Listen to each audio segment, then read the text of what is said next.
వైకుంఠ ఏకాదశి సందర్భంగా తెలుగు రాష్ట్రాల్లోని ఆలయాలు భక్తులతో కిటకిటలాడుతున్నాయి. తెల్లవారుజామునే దర్శనానికి బారులు తీరారు భక్తులు. ధనుర్మాస శుక్ల పక్షంలో వచ్చే ముక్కోటి ఏకాదశి రోజు 3 కోట్ల మంది దేవతలు భూలోకానికి వచ్చి శ్రీ మహావిష్ణువును పూజిస్తారని పురాణాలు చెబుతున్నాయి. ఇవాళ ఆలయాల్లో ఉత్తర ద్వార దర్శనం ఉంటుంది.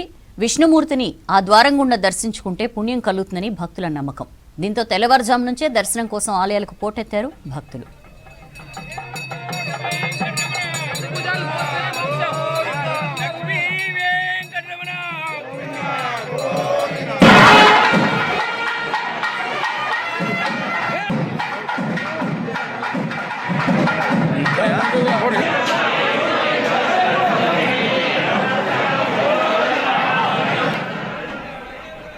వైకుంఠ ఏకాదశికి యాదాద్రిలో భక్తులు పోటెత్తారు. నారసింహుని దర్శనం కోసం తెల్లవారుజాము నుంచే భక్తులు బారులు తీరారు.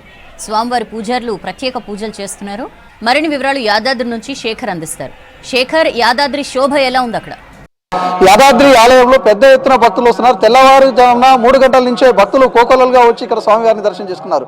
ఎట్లుంది ఈ రోజు దర్శనానికి సంబంధించి ఎలాంటి ఏర్పాట్లు చేస్తున్నారు? మనతో పాటు ఆలయ ప్రధాన అర్చకులు ఉన్నారు. ఒకసారి మాట్లాడదాం. స్వామి, ఈరోజు స్పెషల్ ఏంటి? ఈరోజు అసలు మాసములలో మార్గశిర మాసమే అత్యంత విశేషమైనటువంటి మాసం. మనకు గీతాలో, భగవద్గీతలో మాసానాం మార్గశీర్షోహం ఋతూనాం కుసుమాకర అని చెప్పేసి మనకు భగవద్గీతలో సాక్షాత్ కృష్ణ పరమాత్మనే చెప్పాడు. మాసములలో అన్ని మాసములలో మార్గశిర మాసాన్ని నేనే అని చెప్పాడు. అంటే అన్ని మాసములలో మార్గశీర్షం, మార్గానికి ఒక దిశానిర్దేశం, భగవంతుణ్ణి చేరడానికి పొందడానికి మార్గమైనటువంటిది మార్గశిర మాసం. ఈ మార్గశిర మాసం శిరస్సుకు ప్రాధాన్యమైనటువంటిది. దాన్ని నేనేం చెప్పేసి భగవద్గీతలో కృష్ణ పరమాత్మ చెప్పాడు. అలాంటి మార్గశిర మాసంలో మనకు ఈ ముక్కోటి ఏకాదశి, ఈ ఏకాదశి మనకు ఉత్తరాయణ పుణ్యకాలానికి ప్రథమ కాలం ఇది. కాబట్టి ఈ సమయంలో భగవంతుడు ఉత్థాన ఏకాదశిగా, అంటే వైకుంఠంలో నారాయణుడు లేచి మనందరిని తరింపజేయడం కొరకు ఉత్తరాయణ పుణ్యకాలంలో ప్రవేశించేందుకు ముందు భాగంలో ఈ ముక్కోటి ఏకాదశి పర్వదినం. ముక్కోటి దేవతలందరూ వచ్చేసి భగవంతుని సేవిస్తారు. మన యొక్క పితృదేవతలతో యుక్తంగా అందరూ కూడా భగవంతుని సేవించేటువంటి సమయం ఇది. ఈ సమయంలో వ్రతాలు, నోములు, సాక్షాత్ మనకు గోదామ్మవారే గోపికలందరిని లేపుకొని మనకు ఆనందకరమైనటువంటి ఆనందో బ్రహ్మే దివ్యజానాథ్ అన్నట్టుగా ఆనందకరమైనటువంటి ఒక స్వరూపం ఉంటుంది. దాన్ని పొందడమే మనకు ముఖ్యం. ఇదంతా లౌకికమైనటువంటిదే. మనమందరం వెళదాన్ రాండిని ఒక్కొక్క గోపికను లేపుకొని తీసుకొని వెళ్ళి భగవంతుణ్ణి పొందడం కొరకు ఈ మార్గశిర మాసం మనకు ముదాహం అయినటువంటిది. ఈ ప్రాతకాలంలో బ్రాహ్మీ ముహూర్తంలో మనం ఈ వ్రతాన్ని ఆచరిస్తాం.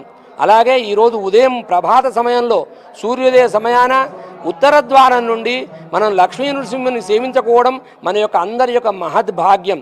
నూతనమైనటువంటి యొక్క ఆలయంలో వైభవంగా ఉత్తర ద్వారంలో స్వామివారు అందరికీ ఎంతోమంది వేల జనులకు ఈరోజు ఉత్తర ద్వారంలో దర్శనమిచ్చారు.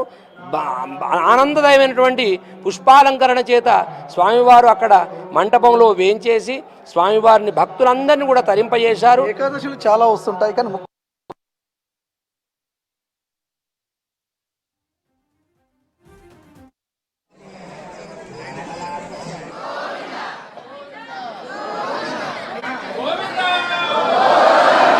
వచ్చేటువంటి ఏకాదశికి విశేషం ఏంటంటే ముక్కోటి దేవతలు అందరూ కూడా వచ్చి ధరిస్తుంటారు. ఒక మునిపుంగవుని సేవించుకుంటేనే కోటి జన్మల పుణ్యం లభిస్తుంది. అలాంటిది దేవతలందరూ కూడా మనకు కనపడకుండా స్వామిని దర్శించడం కొరకు ఎక్కడైతే వేదం ఎక్కడ పారాయణమవుతుందో వేదాని మంత్రాధీనంతు దైవతం, మంత్ర అనుష్ఠానం ఎక్కడైతే మనకు జరుగుతుంటుందో అక్కడ భగవంతుడు వచ్చి ఉంటాడు అక్కడ. కాబట్టి కోటి మంది దేవతలు వచ్చేసేసి స్వామిని దర్శిస్తారు. మనందరిలో వారందరూ మనం తరింపజేశారు. ఈ ముక్కోటి ఆ పర్వదినానికే ముక్కోటి ఏకాదశి అని పేరు. కాబట్టి దేవతలందరూ వచ్చి మనం తరింపజేయడం కొరకే ఇది విశేషమైన ముక్కోటి ఏకాదశి. ఉదయం నుంచి సాయంత్రం వరకు స్వామివారి సేవలు ఎట్లుంటాయి? ఈరోజు ఇప్పుడు ఇంతవరకు స్వామివారు లక్ష్మీ నారసింహుడు అమ్మవారితో కూడుకుని ఉత్తానంలో ఉత్తర ద్వారం ద్వారా మనందరికీ దర్శనం ఇచ్చాడు. తదుపరి ఈ రోజు నుంచి మనకు పాంచానికంగా ఇక్కడ అధ్యయన మహోత్సవాలు విశేషంగా జరుగుతుంటాయి. మనకు ముఖ్యంగా దీని యొక్క సూక్తి ఏంటంటే, ఈ యొక్క వైష్ణవ సాంప్రదాయంలో మనకు భగవంతునికి మధ్యలో ఒక ఆచార్యుడు అనేవాడు ఉంటాడు. ఒక మానవ శరీరం రావడానికి తల్లిదండ్రులు ఏ విధంగా పాత్ర పోషిస్తారో మనకు ఆచార్యుని ద్వారా మోక్ష ప్రాప్తి, ఈ జ్ఞానం. గురువు అంటే ఏంటి? అంధకారాన్ని పారదోలి మనకు జ్ఞానాన్ని ప్రసాదించేవాడు గురువు. అలాంటి ఆచార్యులలో పరంపరలో ప్రప్రథముడు నమ్మాళ్ళవారు. మన యొక్క ప్రథమమైన నమ్మాళ్ళ వాళ్లకు ఈ యొక్క వైష్ణవ ఆలయాలు దక్షిణ దేశంలో శ్రీరంగం మొదలుకొని తిరుపతి ఇలాంటి ముఖ్యమైనటువంటి క్షేత్రాలే కాకుండా ఆ గ్రామాలలో ఉన్నటువంటి ఆలయాలలో కూడా అధ్యయనోత్సవ పరంపర జరుగుతుంటుంది. ఆ అధ్యయనోత్సవాలలో మన నమ్మాళ్ళ వాళ్ళ యొక్క పరమోత్సవం కొరకు మనకు ఆచార్యుడు తప్పకుండా ఉండాలి.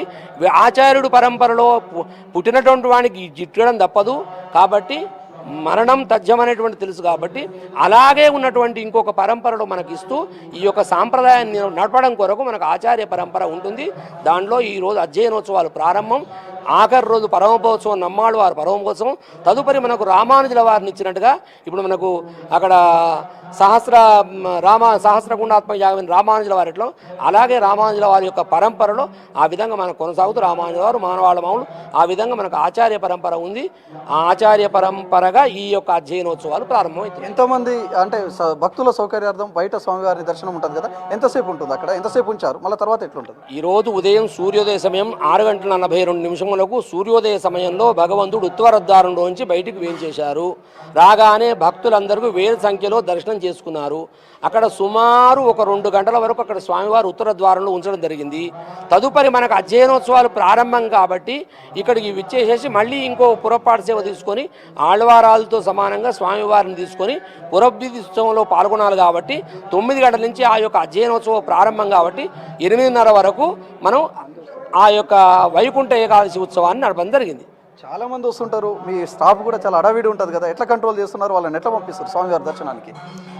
ఇప్పుడు మనకు దేవస్థాన భద్రతా దృష్ట్యా ఎస్పీఎఫ్ కానిస్టేబుల్స్ కానీ, హోమ్ గార్డ్స్ కానీ, మా ఆలయ అధికారులు కానీ చాలా పకడ్బందీతో వాళ్ళకు విధులు కేటాయించి ఈ ఉత్సవాలు చాలా జయప్రదం జరగడానికి అందరూ తోడ్పాటు చేశారు.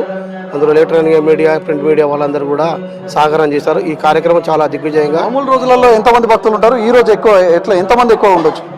సుమారుగా ఈరోజు 45 నుంచి 50,000 మంది వరకు ఈరోజు స్వామివారిని దర్శించుకున్నారు.